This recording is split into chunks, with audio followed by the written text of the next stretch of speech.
Good evening, and we are back on the Savvy Street Show. And this is part two of reading Ayn Rand Between the Lines. Now, I've got Roger Bissell again today, so I won't introduce him again except to say he's a writer, an essayist, an editor, a philosopher, and a musician as well. Plenty of things up there. And I want to start out with a little apology. We finished up part one with a discussion of Christian theocracy or the danger of it. And I accidentally said 1970, way back in 1976, the danger would have been greater. I meant way back in 1776.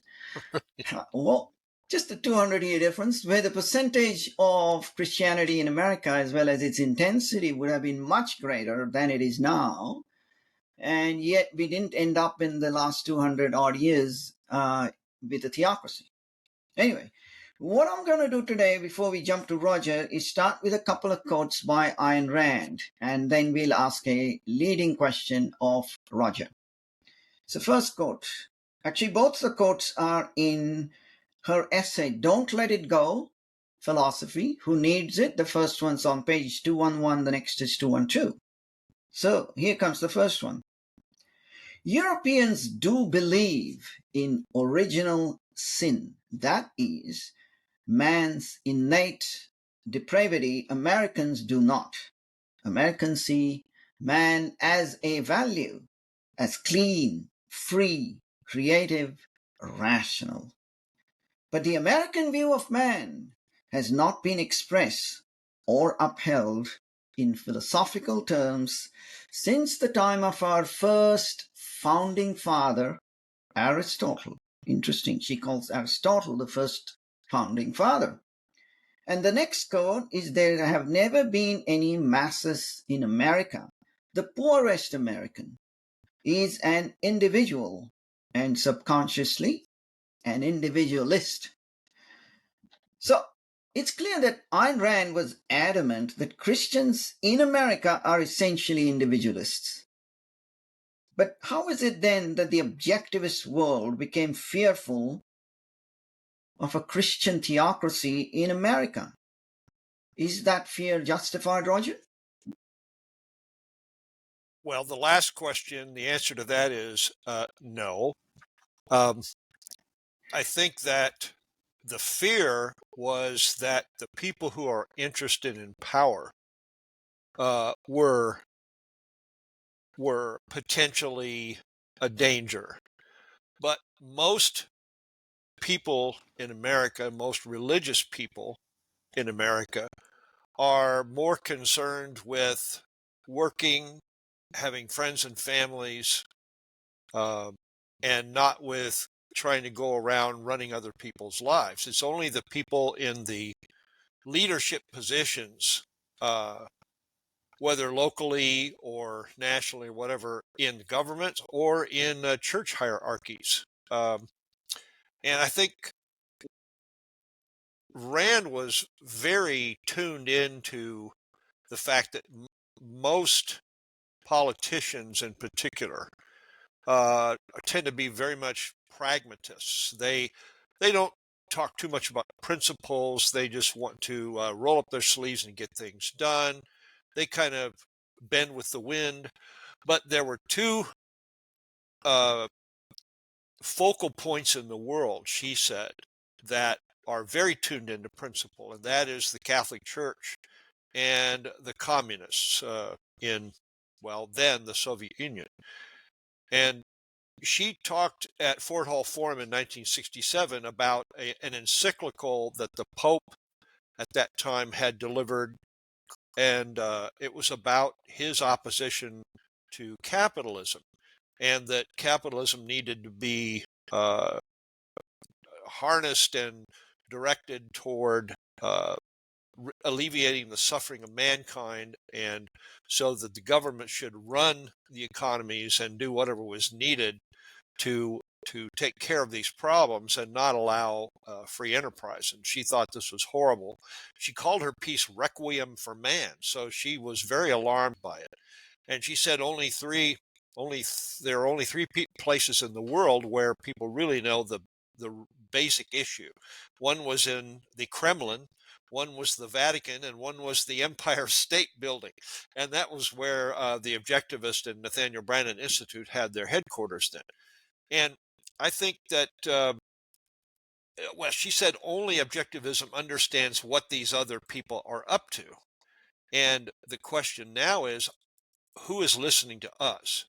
Maybe quite a few people are. If you remember when the Atlas Shrugged movies were coming out about 10, 12 years ago, even Sean Hannity on Fox News, who is a Christian conservative, was very enthusiastic about this. And what the book Atlas Shrugged said to him was that uh, our country is dying because because the government is destroying or crippling capitalism, the free market, and that we needed to turn things around. And he thought that Rand's book, her novel, was a very important message that people needed to hear. Um, Rand said, the Catholic Church has never given up the hope to reestablish the medieval union of church and state with a global state and a global theocracy as its ultimate goal. Now, that was in 1967.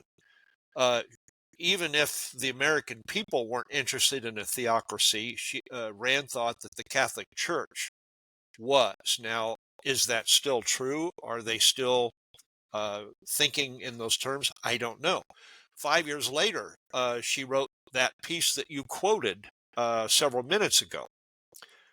And she urged her readers not to join the Conservative Party, which she said subordinates reason to faith and substitutes theocracy for capitalism.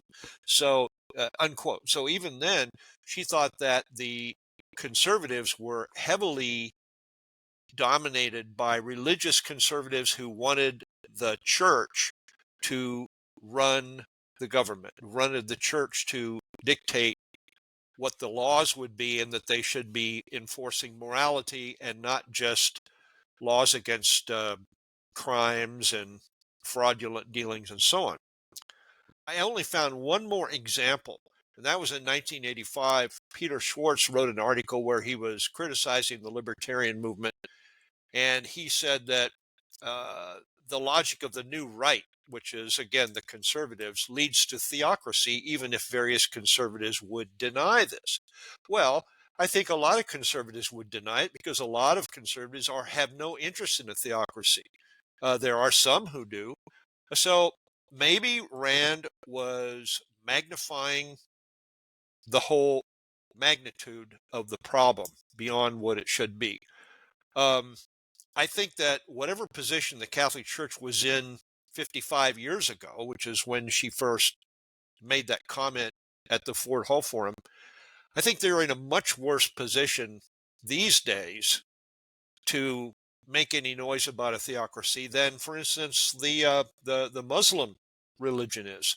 The Muslim religion is very vocal about wanting to establish a global caliphate, and they would, if and when they had an opportunity, they would push and push and push. So now the question is there some chance that the religious fundamentalists in the Muslim world will collaborate with the communists and socialists in order to take down Western culture, to take down America and capitalism, what's left of it? Um, That's and, already happening. Yeah. well, it is happening, and we see it. We see it in the headlines with all the demonstrations that are going on. I think one thing, if you recall from history back in World War II, Russia and Germany made a mutual defense pact or non-aggression treaty, I guess it was. And as soon as the war got going pretty well, Hitler turned on Russia and tried to defeat them. And that seems to be a pattern that the two extreme sides will join together in a quest for domination. And then once things are rolling along pretty well, they start eating their own, as the phrase goes. And that's one thing you can always count on these people who want to rule the world, is that they can't trust each other. And when they run out of victims, they will turn on each other. Now, that's not very comforting to us, because we certainly don't want to be taken over first, and then we won't even see them duking it Fighting out each other. themselves. Right, Yeah, I mean exactly. that's Exactly. So I think that there aren't, in America's, the population, the American people don't want that. They don't want theocracy. Some of them, I mean, there are issues where their religious views come into play, and we can talk about that, about the Supreme Court, and so on. But generally speaking, they just want to have prosperity and freedom, and they're not totally consistent, because they will take their uh, COVID relief checks, they will take their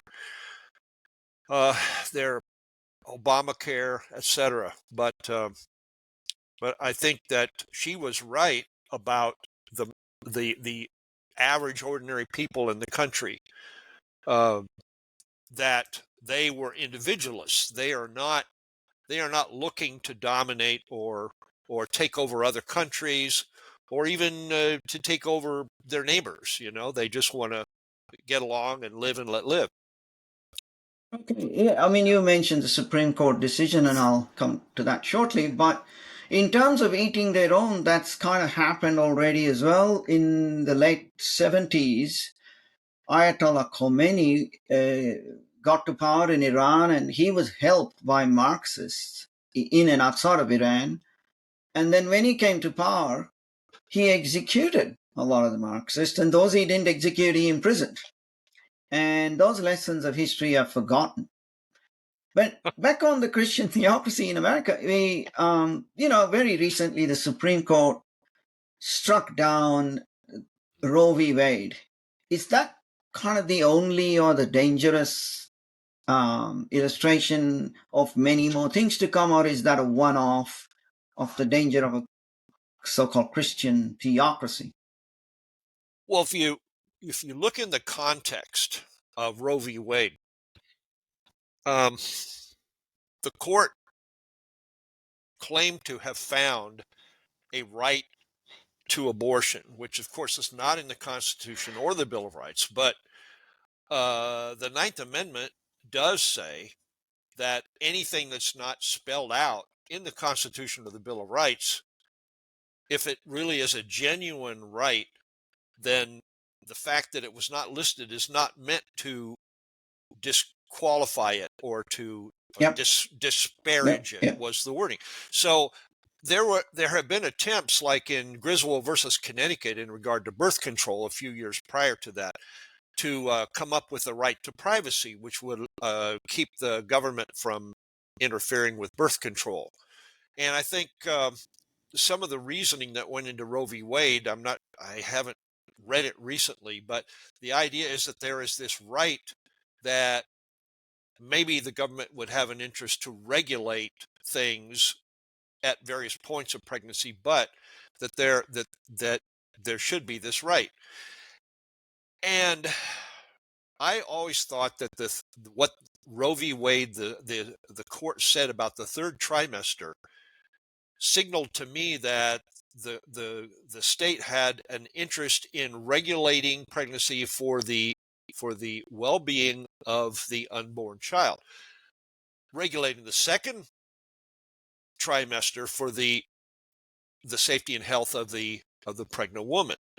And so, under that reasoning, I thought there should have been all kinds of laws passed that would very much limit how much late-term abortion there was, and it should only be to save the life of the mother, and otherwise, um, you know, uh, just an abortion of convenience in the last trimester, the baby is able to be born. So they should use a cesarean operation, and not just do those ghastly procedures. So so that's the context. Now when the case came before the court last year, I think it was 2022. Uh, they looked at the fact that the country's so divided on it, and that they decided that this is something that was not, since it was not spelled out, and there was no such right that was enumerated, that they would instead turn it over to the states, and that according to the 10th Amendment. And so that is where we are now. You can actually shop for what package of liberties and tyrannies you are most willing to live with, because that's basically how it's been before this SCOTUS ruling and how it is now. For instance, if you like low taxes and are willing to put up with abortion restrictions, there's a state for you called Florida. If you are willing to put up with high taxes in order to have low abortion restrictions, then there is a state for you called New York. And of course, I don't mean just those two, but that's the idea. It's more or less a blue state, red state division. And the red states have lower taxes predominantly, and the blue states have higher taxes, and vice versa on abortion. So name your poison. Which are you But willing to put up with in order to have what you prefer? I believe you can cross the border.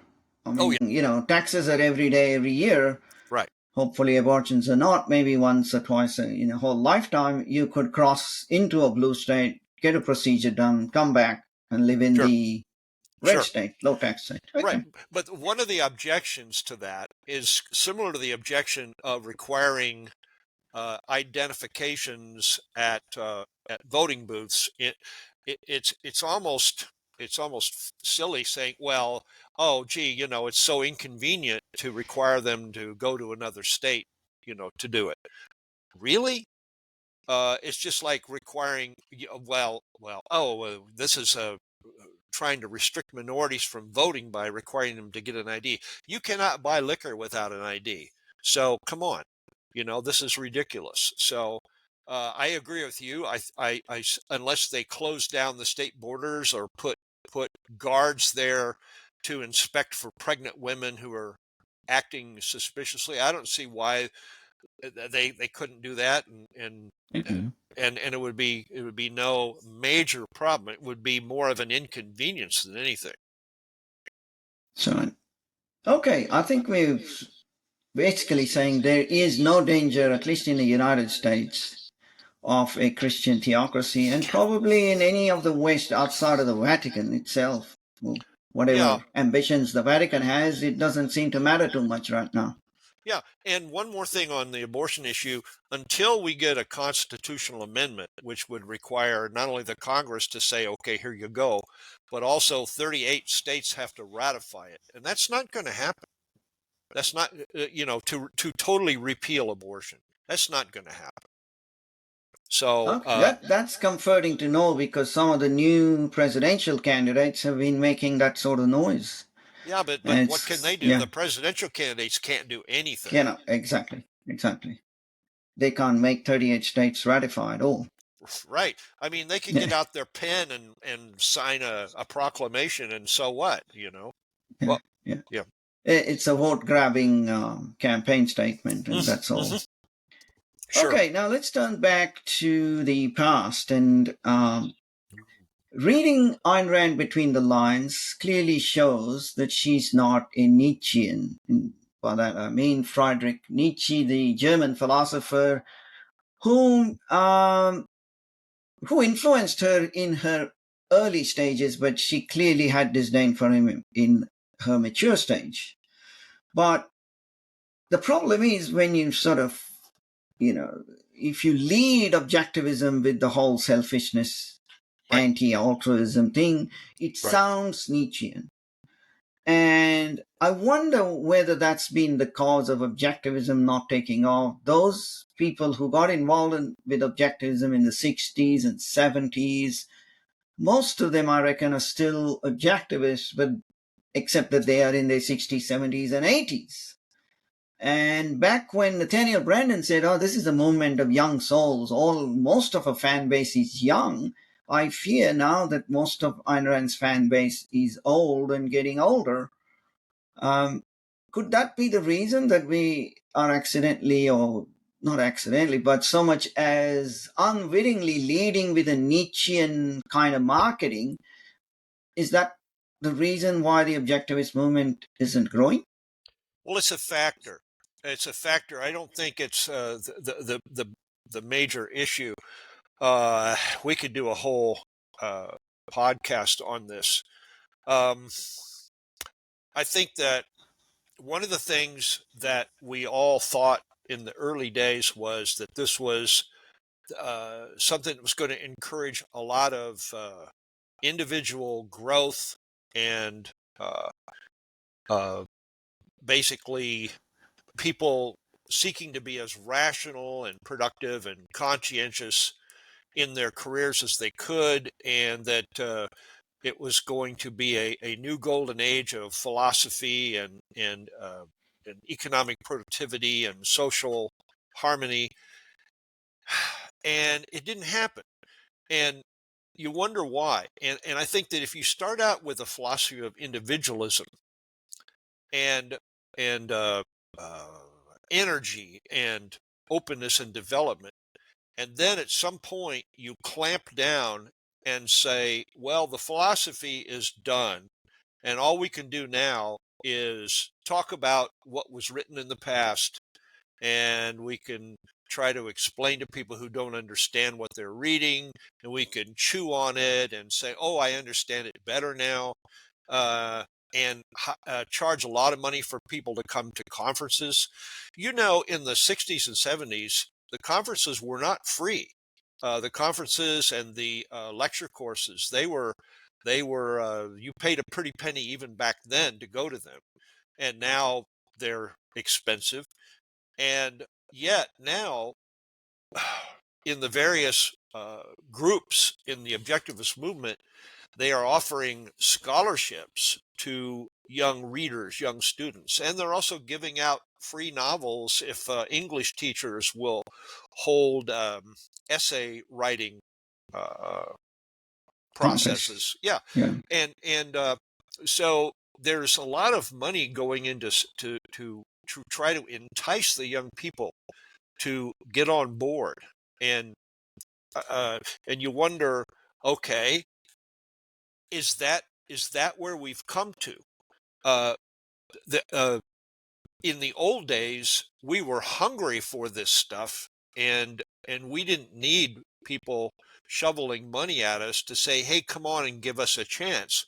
We thought, "Hey, this is just what I need. I'll pay. Where do I sign the check? Or who do I give the check to?" So I think that there's something entirely amiss with the whole complexion, the whole attitude of the movement.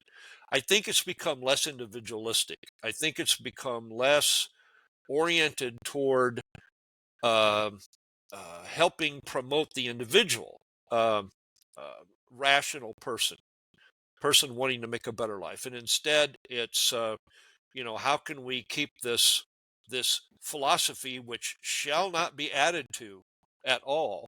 It stopped growing in 1982. You cannot make improvements to it. How dare you? uh, it's stagnation. It's just like when the bad guys were getting together at the top of that skyscraper, and having their meeting on what to do next to try to throttle the economy. And they said, we've got to make those bastards stand still, and how dare, why, how dare they put all this pressure on us to think some more? We've thought enough. And I'm thinking, man, who does that sound like? That sounds like various people I've run into in the objectivist movement. And I know a lot of good objectivists who are just as dismayed and appalled at that attitude as I am. So I'm not saying that everybody's rotten. I'm saying that there is this strain, this attitude. And if you have that attitude of stagnation, or of just go ahead and be a good little soldier and carry the word and don't tell us any. And if you're going to come up with ideas, then go off somewhere else. We don't want your ideas because we don't want you claiming that they're part of the philosophy. So that that alienates people. Anybody with an ounce of self-esteem and self-respect is going to shrink away from people like that. And I swear to you, I have met them, I have known them personally, and that's all I'm going to say. Okay, sir, I do trust you. Okay, and here we are on the last question of the day, Ooh, and yeah, this is a hard one. Oh, yeah, I should say it's been a hard one for me. yeah. Maybe it's not so hard for others. Okay, this is where reading Rand between the lines, I thought didn't make it very clear. She says in a number of places, never sacrifice a higher value for a lower value. In particular, in the ethics of emergencies, that quote appears, and I think it appears elsewhere Right. also, or that sentiment appears elsewhere. Now, I used to think of that hierarchy like a ladder of values, number one, whatever, my career, number two, my spouse, number three, my immediate family, number four, number five, number six, my health, number something like that. And it's still not very pragmatic or practical. And I remember you mentioned, no, it's like a flowchart where the ultimate value is life, happiness being the other side of the coin of life, and everything else is a means to an end. And therefore, career, spouse, friendships, love, romance, children are all a means to the full life. And that's how the hierarchy works, or should work, like a flowchart.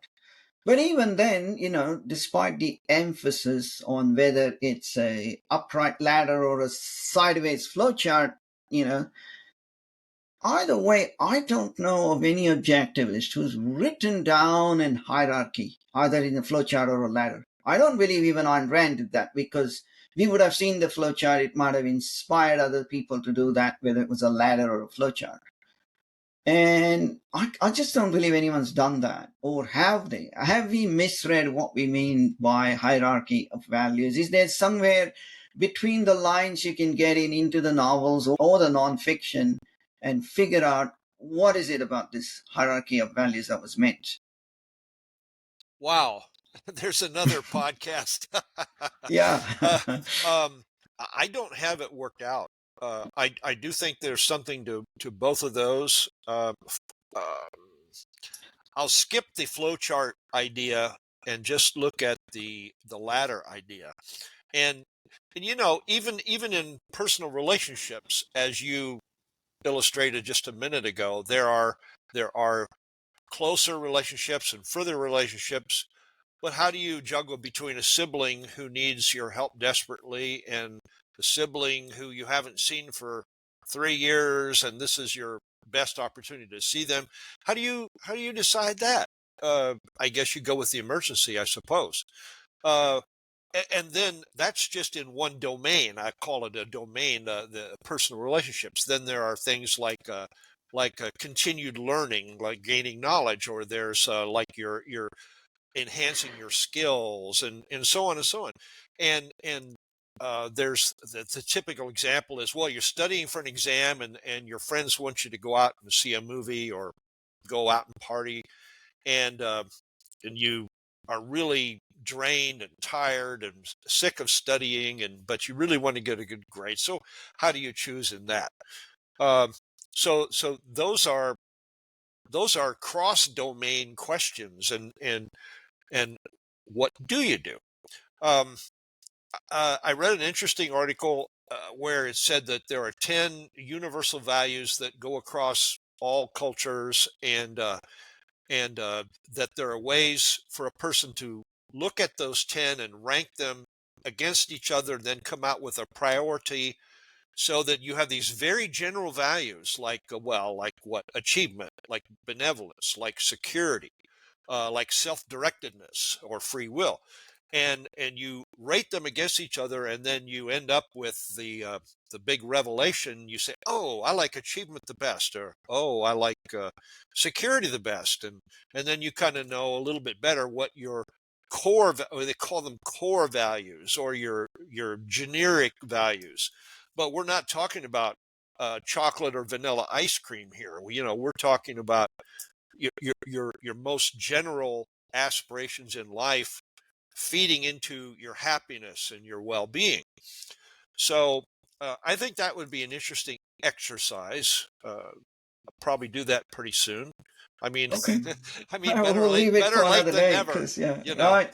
It is. But, we faced, all of us have faced that situation often enough. And in fact, in television series and all that is dramatized almost every time. There's a Yeah. female cop. She has a small child at home. She has a husband at home sometimes. And she might even say, well, I value my marriage above my career.